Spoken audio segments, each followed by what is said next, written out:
Ce que je vais évoquer pour vous est un modèle alternatif d'une industrialisation de conscience. Comment nous avons pu survivre depuis 150 ans dans notre pays. Une partie de cette réponse se trouve au cœur de ce que je vais vous dire.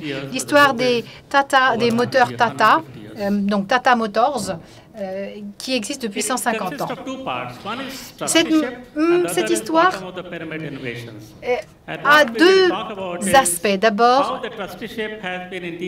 le développement de systèmes d'administration, comment nous sommes innovants, et deuxièmement, des innovations qui partent de la base vers le haut et pas l'inverse.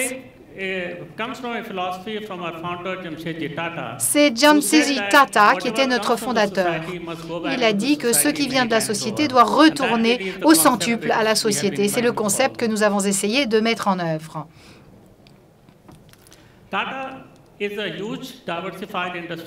Tata est un groupe industriel énorme, très diversifié, avec des revenus à 100 milliards de dollars, 450 000 salariés. Il y a 3 entreprises en particulier qui sont très connues, qui représentent 70% du chiffre d'affaires. Donc Tata Motors, Tata Steel et Tata Consultant. Tata Motors, Tata Acier, Tata Consultant. Il y a aussi les hôtels, des produits chimiques, etc., d'autres. Et tous ces facteurs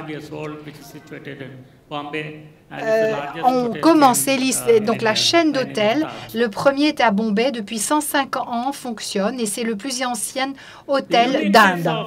Le groupe Tata a un actionnariat tout à fait intéressant. Un actionnariat avec 25% des actions détenues par des individus.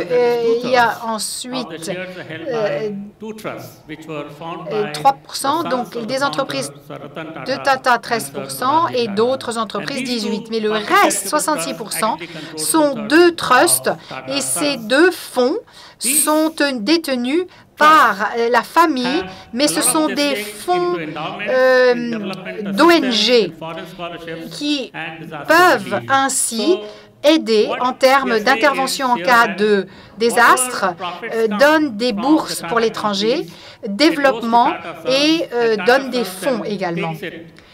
Ces fonds qui vont chez Tata Fund reçoivent ceci, les réinvestissent, les fonds, dans l'entreprise ou dans le système d'actionnariat. Et cet argent est ensuite réinvesti de façon très, très judicieuse. Tata Motors est la plus grande entreprise dans le groupe et c'est le numéro 1 de producteurs, de fabricants d'autobus, numéro 4 au monde pour les camions de plus de 6 tonnes. Et ça, c'est au niveau mondial. Au niveau interne, nous sommes le plus grand producteur d'automobiles en Inde.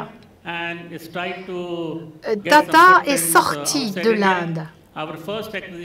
Notre première acquisition a été Daewoo, en 2004, et puis Hispano en Espagne en 2006, et en 2008, Jaguar et Land Rover, qui est très connu. L'histoire de Tata Motors est un exemple qui montre comment les entreprises peuvent être d'une part, une entreprise, mais aussi créer de la valeur qui est ensuite réinjectée pour avoir un impact dans l'entreprise et dans la civilisation et la société.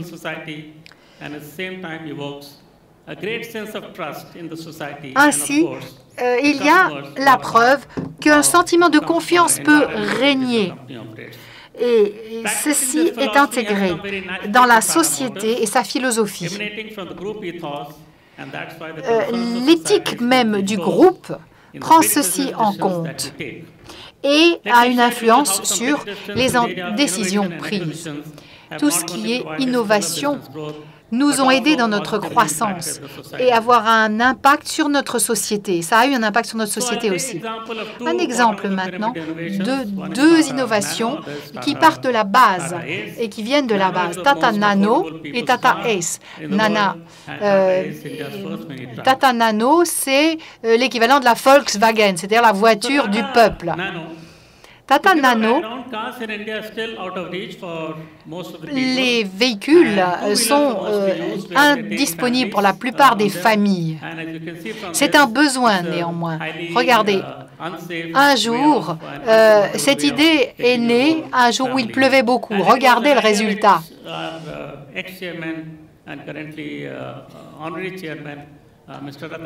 Monsieur Ratan Tata a vu qu'il fallait trouver une voiture qui soit sûre, qui soit à la portée de la plupart des budgets. Et donc, Tata Nano a été critiqué comme une idée totalement ridicule, en disant que non, ça n'est pas possible, que ce sera simplement un véhicule avec 3 roues et rien de plus, ou ce sera simplement comme un carte de golf avec des roues un peu plus efficaces. Pas du tout.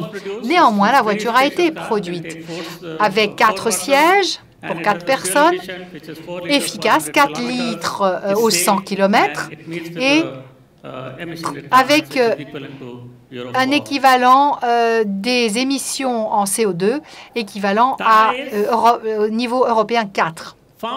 Tata Ace, par contre, ce qui se passait, c'est que vu le développement, avec une amélioration du circuit de route, il a fallu trouver un petit véhicule commercial.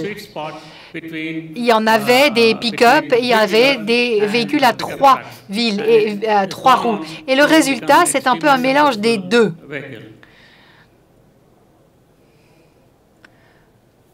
On a dit que Tata Ace, eh bien, ce qui est petit est en fait grand. Et c'est ça qui est très important.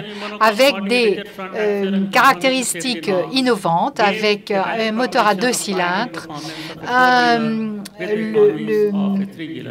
la voiture est monocoque avec un axe avant rigide et par contre conforme aux toutes normes de sécurité. On a vendu plus d'1 million de véhicules en 7 ans. Et ça signifie en fait qu'on a permis à 1 million de personnes de trouver de l'emploi parce qu'ils avaient un véhicule.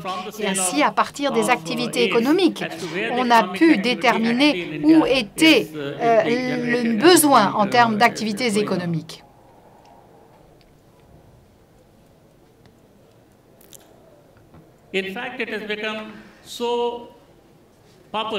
Ce véhicule a été tellement accepté et tellement prisé que 50% du marché des véhicules commerciaux, quasiment 50%, est composé de cette flotte de Tata Ace.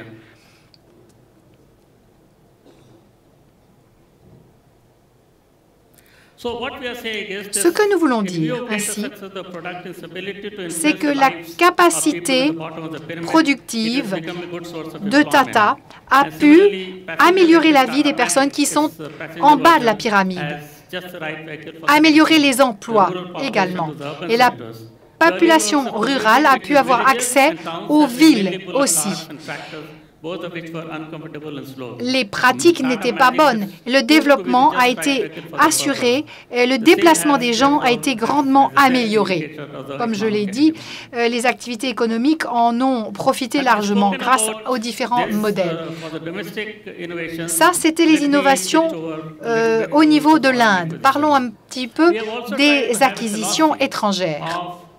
Notre philosophie d'acquisition mondiale est d'être un joueur local dans le pays d'acquisition. En Corée du Sud, on a voulu être vu comme un acteur du pays. En Espagne, pareil. Et en Angleterre, pareil. Nous voulions donc être présent, comprendre les difficultés des gens du pays, aider les gens locaux pour créer leur société comme ils la voulaient. Durant les différentes années passées, nous avons pu développer cette philosophie très largement. Les chiffres ici vous montrent qu'il y a eu une croissance conséquente. Sur 13 années, nous nous sommes multipliés par 22, quasiment. 35 milliards de dollars l'année dernière, comparé à 1,6 milliard de dollars il y a 13 ans. Nous avons entendu dans les sections précédentes, dans les sessions précédentes, qu'il fallait continuer à avancer. Il y a beaucoup d'incertitudes, une complexité croissante et un changement qui se fait de plus en plus rapidement. Est-ce qu'une industrialisation consciente reste pertinente pour l'avenir? Ce que j'aimerais dire à ce propos, c'est que oui, et c'est encore plus pertinent pour l'avenir en tant qu'industrialisation consciente.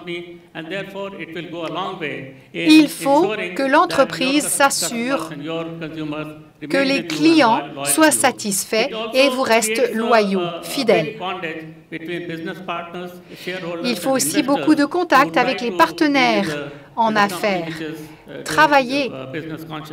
Et les partenaires préfèrent des entreprises qui développent leurs activités de façon consciente, comprenant ce que l'avenir doit prendre en compte.